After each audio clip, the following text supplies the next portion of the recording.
कर्पूर गौरम करुणावतारम संसार सारम भुजगेंद्रहारम सदा वसंतम हृदयारिविंदे भवम भवानी सहितम नमामि। भवानी शंकरौ वंदे श्रद्धा विश्वास रूपिणौ याभ्याम विना न पश्यन्ति सिद्धा स्वांतस्तमीश्वरम सिद्धा स्वांतस्तमीश्वरम। वसुदेव सुतम देवम कंस चाणूरमर्दनम देवकी परमानंदम श्री कृष्णं वंदे जगद्गुरुं कृष्णं वंदे जगद्गुरुं। कृष्णाय वासुदेवाय हरे परमात्मने प्रणत क्लेश नाशाय गोविंदाय नमो नमः गोविंदाय नमो नमः। हम सभी आज पुनः एक बार भगवत गीता के इस विशेष ज्ञान सत्र में उपस्थित हैं और सभी उपस्थित महानुभावों को भगवान श्री गोविंद की ओर से आशीर्वचन आशीर्वाद और उनकी अनुकंपा और मेरी ओर से सभी को सादर प्रणाम। स्वामी जी की भी उपस्थिति है और समग्र विभूतियों की उपस्थिति है। एक प्रकरण हमारी सज्ञानता में आ रहा है, हमारी स्मृति में आ रहा है, उसे हम कहना चाहेंगे। महाभारत महाकाव्य में जब दुर्योधन ने पांडवों को सुई की नोक के बराबर भी भूमि न देने की बात कही, यानी किसी भी प्रकार की भूमि को देने के लिए वो जब सहमत नहीं हुआ तो श्री भगवान ने उसको समझाना चाहा और सभा को बुलाया गया। तो उस सभा में जो विशिष्ट देवता थे वो भी उपस्थित हुए और उन्हें देवगणों ने भी दुर्योधन को समझाने का प्रयास किया। ये विशेष बात है कि देवगणों ने भी प्रयास किया कि दुर्योधन मान जाए और इसमें जो लोगों की हत्याएं होगी, पृथ्वी जो है वो मनुष्यों से सूनी हो जाएगी, तो ये प्रयास किया गया कि लोग दुर्योधन मान जाए कि युद्ध न हो और पांडवों को उनका स्वत्व वापस कर दिया जाए। तो देवताओं की उपस्थिति वहां पर हुई, ऐसा वर्णन महाभारत महाकाव्य में आता है। और देवताओं ने दुर्योधन को समझाने का प्रयास किया और अपना पक्ष प्रस्तुत किया। वो जो भगवान वेदव्यास की जो प्रस्तुति है विलक्षण है। वो तो देवगणों का अस्तित्व तो है और देवगण इस समग्र ब्रह्मांडी सत्ता को संभालते हैं, ये बात स्पष्ट होती है वहां से। क्योंकि प्रकट तो नहीं रहते, अप्रकट स्वरूप में उनकी स्थिति रहती है। तो जब भगवत गीता ज्ञान का सत्र होता है तो वहां पर भी उपस्थिति देवताओं की हो जाती है। प्रतीत तो नहीं होती, लेकिन अप्रतीत रूप में, अव्यक्त रूप में उनकी उपस्थिति रहती है। ये तथ्य हम कहना चाह रहे हैं। तो चलते हैं आज के विषय की ओर।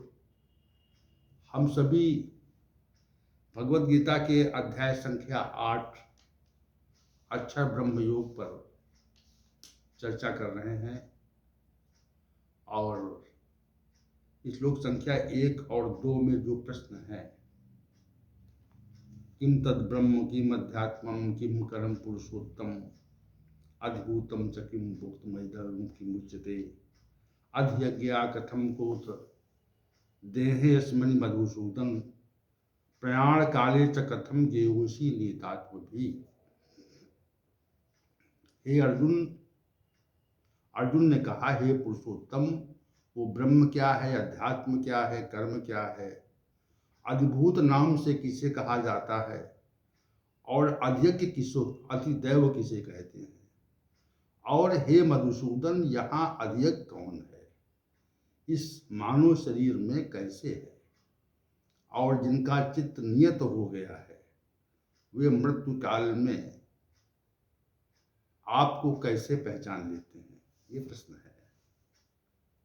तो चूंकि चर्चा चल रही थी कि ब्रह्म है, उसकी तार्किक अनुभूति के संदर्भ में चर्चा चल रही थी, और विगत सत्र जो हुआ था उसमें शरीर के विषय को लेकर के हम ये समझाना चाह रहे थे कि ब्रह्म है, वो ब्रह्म है, उसकी निश्चित सत्ता है, ये तथ्य हम समझाना चाह रहे थे। तो आइए चलते हैं फिर उसी विषय की ओर। कल के सत्र में यह स्पष्ट हुआ था कि हमारे जो कान हैं वो अपने संपर्क में आने वाली ध्वनि को ग्रहण कर लेते हैं, और हमारे जो नेत्र हैं उनके संपर्क में जो दृश्य आता है उसको ग्रहण कर लेते हैं, और जो नासिका है तो उसके संपर्क में जो गंध आती है उसको नासिका ग्रहण कर लेती है, और नासिका से प्राण वायु का संचरण होता है, आना जाना होता है। इस विषय पर चर्चा हुई थी कि वास्तव में कोई ऐसी सत्ता है जिसने हमारे कान में ऐसे यंत्र लगा दिए या लगवा दिए, दोनों बातें हैं। इस बात को आप गंभीरता समझिए।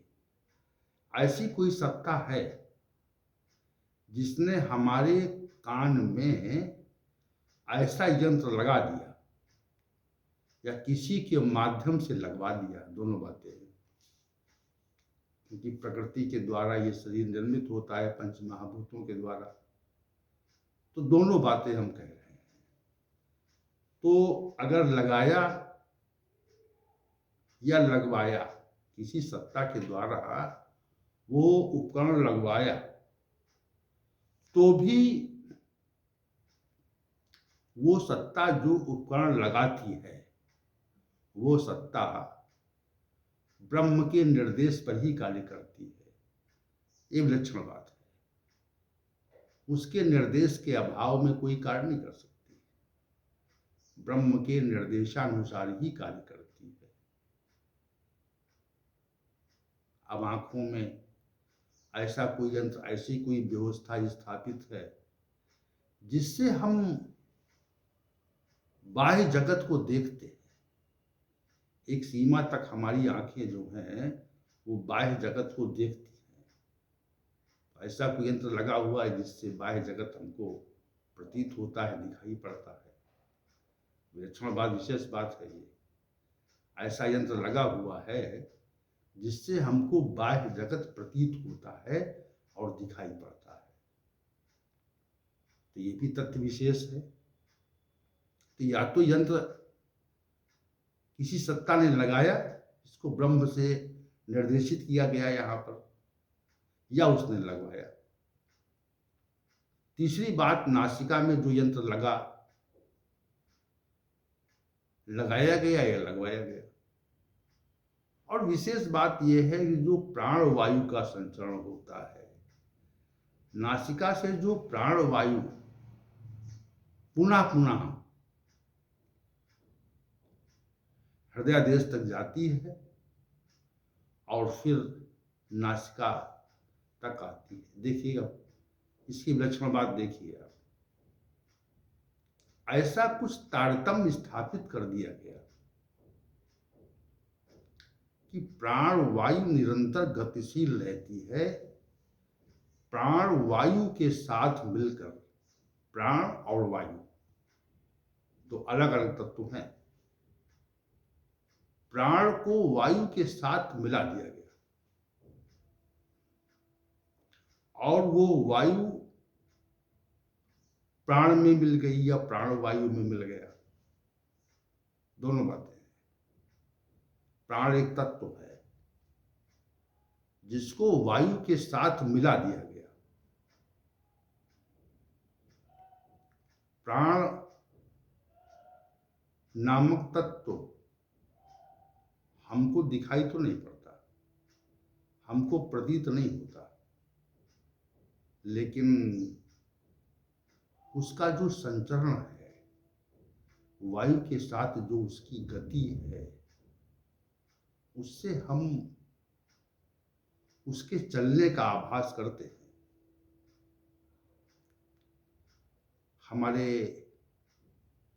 हमारा जो सीना है, जिसको छाती कहते हैं, वो बार बार फूलती है और कचकती है, उठने और गिरने की क्रिया हो रही है। तो प्राण वायु के या प्राण के चलने का आभास हमको होता है। नासिका तक प्राण आया और वही प्राण अगले क्षण वो हमारे हृदय देश तक गया या फेफड़ों में गया, क्योंकि जो चिकित्सा विज्ञान है कहता है कि उसका जो गति होती है प्राण वायु की, वो फेफड़ों तक होती है। तो फेफड़ों तक गया और फिर वो नासिका में आ गया। तो फेफड़ों के बीच और नासिका के मध्य में कोई नली है, नलिका है। उसी नलिका में प्राण चलता रहता है, वायु के साथ मिलकर, वायु के साथ मिलकर गति करता है। तो प्राण गति कर रहा है वायु के साथ मिलकर, फेफड़ों तक उसका जाना होता है और फिर नासिका तक उसका आना होता है। तो ये क्रिया निरंतर चला करती है। जब मनुष्य जन्म लेता है तो जन्म के साथ में ही ये क्रिया आरंभ हो जाती है। बड़ी विलक्षण बात है कि ये क्रिया आरंभ हो गई। मनुष्य का जन्म हुआ, एक शिशु जैसे ही जन्मता है, माता के उदर से वो पृथ्वी पर आता है।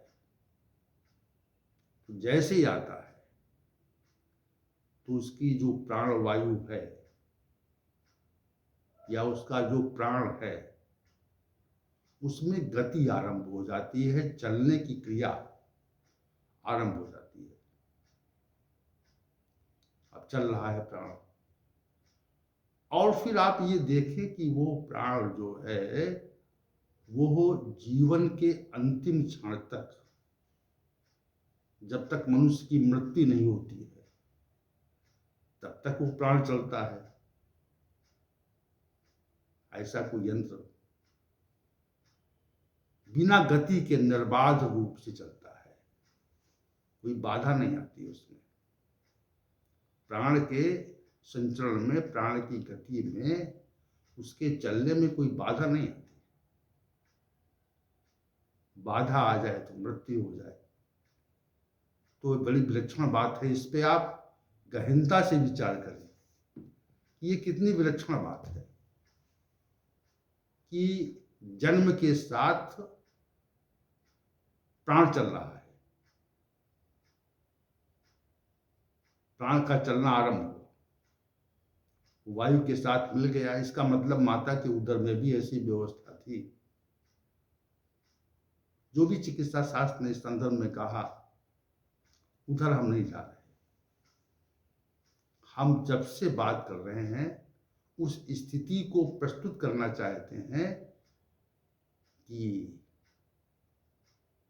प्राण का चलना जन्म के साथ आरंभ हुआ और जीवन पर्यंत जो भी स्थितियां आती हैं उन स्थितियों में प्राण का चलना समाप्त नहीं होता। कितनी विलक्षण बात है।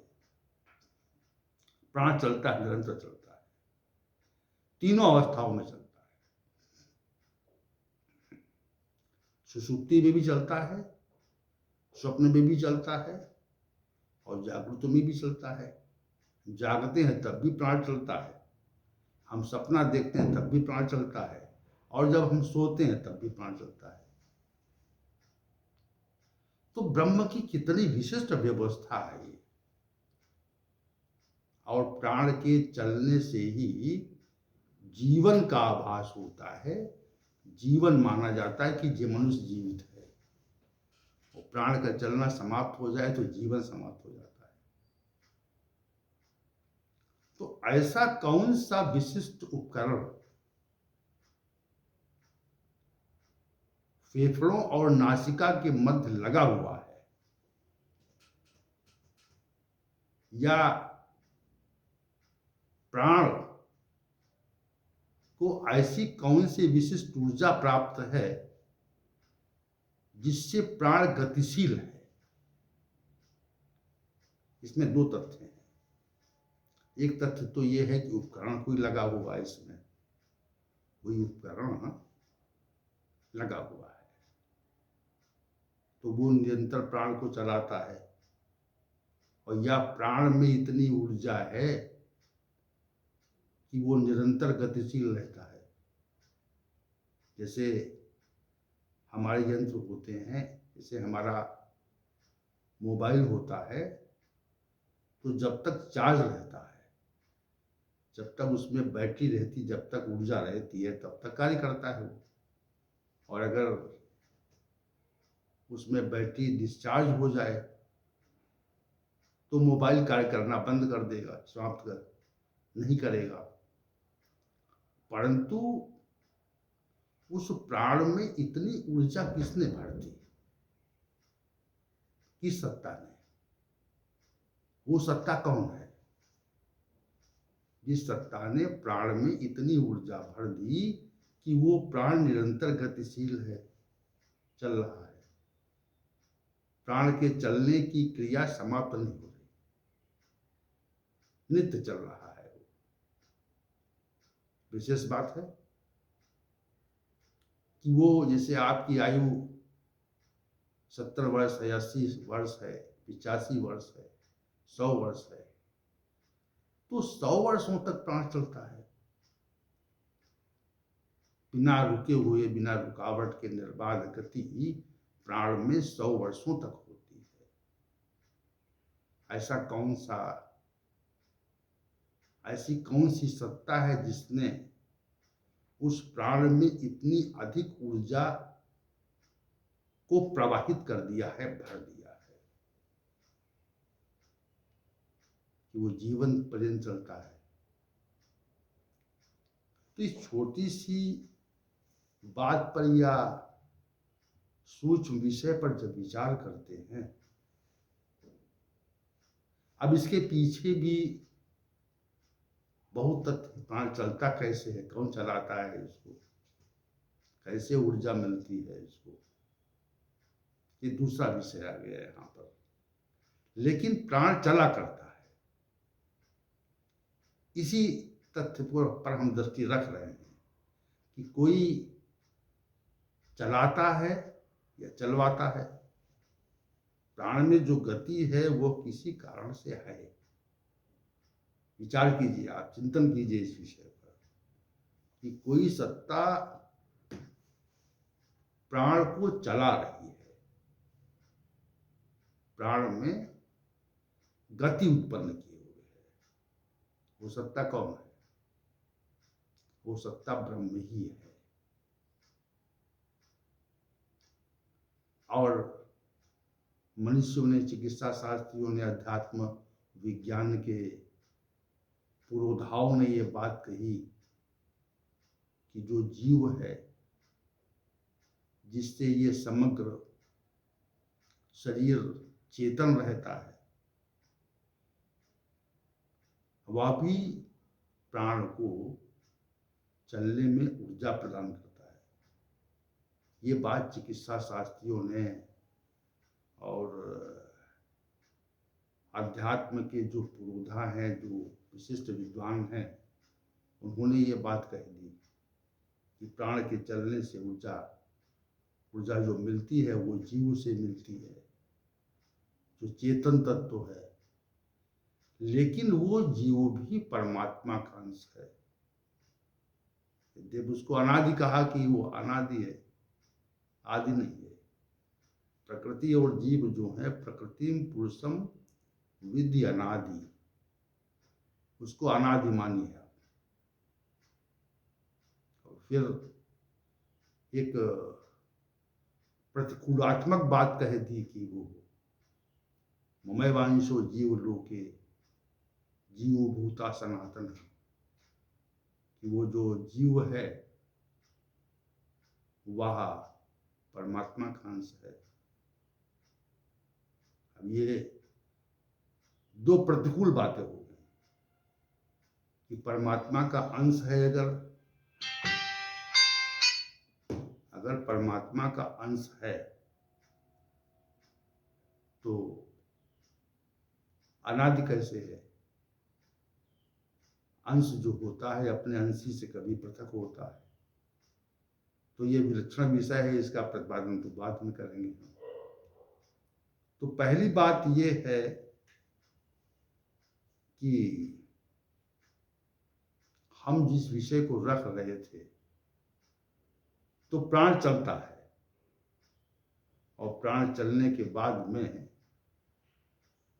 उसका जीवन पर्यंत उसमें गति रहती है, वो गति समाप्त नहीं होती, और गति समाप्त हो जाए तो मृत्यु हो जाती है। तो ब्रह्म की इतनी व्यवस्था है। इस संसार में असंख्य प्राणी है, इस संसार में असंख्य प्राणी है, और सभी प्राणियों में, चाहे पशु पक्षी हो और चाहे मनुष्य हो, सभी प्राणियों में वो हो प्राण तत्व है। तभी तो प्राणी कहते हैं उसको। प्राणी क्यों कहते हैं? हम सभी को प्राणी क्यों कहते हैं? क्योंकि उसमें प्राण है, इसलिए प्राणी कहते हैं। प्राण गति करता है, इसलिए उसको हम प्राणी कहते हैं कि प्राण से प्राणी है। तो जितने भी प्राणी हैं इस संसार में, उन सब प्राणियों में यही प्रक्रिया है, जीवन की यही प्रक्रिया है। जीवन का यही प्राण ही आधार है, प्राण ही जीवन का आधार है। प्राण के चलते रहने से जीवन रहता है, और प्राण के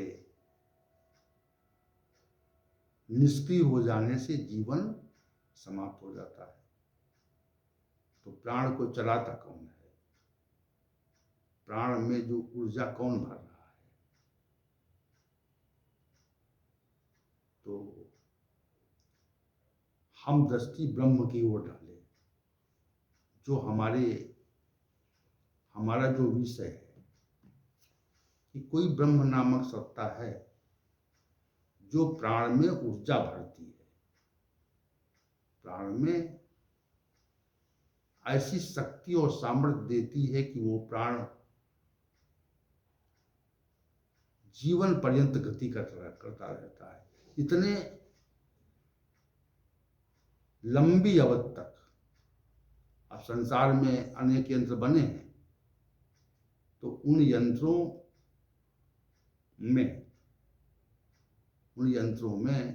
यंत्रों की एक सीमा है। जब सीमा तो शरीर की भी है, लेकिन उन यंत्रों को किसी न किसी प्रकार हम कुछ समय तक चला पाते हैं। और ये जो प्राण रूपी यंत्र है, जो ब्रह्म के द्वारा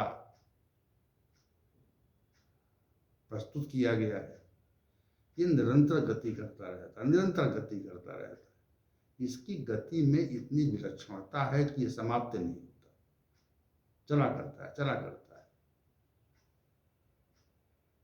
तो ब्रह्म नामक सत्ता है, इसकी हमको तार्किक अनुभूति होती है। अगर न होता तो प्राण चलता ही नहीं, चल नहीं पाता।